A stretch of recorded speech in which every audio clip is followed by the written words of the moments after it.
بسم اللہ الرحمن الرحیم۔ دل پر مولئی کا سلام پہنچے، میرا چینل سبسکرائب کر دیں۔ برادران، یہ بہت بڑا اکٹھ ہے، لوگ عبادت کے لیے جمع ہیں۔ جو آج کل یہ مانمدانی میں ایک روایت موجود ہے کہ دور دراز سے لوگ سال میں ایک ہی اکٹھ میں عید نماز پڑھتے ہیں، ورنہ ملاؤں نے کوشش کی ہوئی ہے کہ ہر مسجد میں علیحدہ عید نماز پڑھائیں اور چندہ اپنی جیب میں رکھیں۔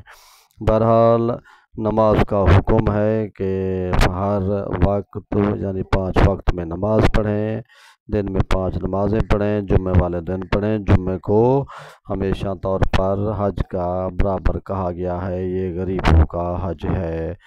نماز کے لیے حکم ہے ورکعوا مرکعین، اکٹھے نماز پڑھیں اور مسجد میں جا کر جماعت کے ساتھ نماز پڑھیں۔ بے نمازی کے لیے کوئی رعایت نہیں ہے، حکم خدا ہے، حکم محمد و آل محمد ہے۔ یہ عبادات ہم نے کرنی ہیں۔ خدا حافظ۔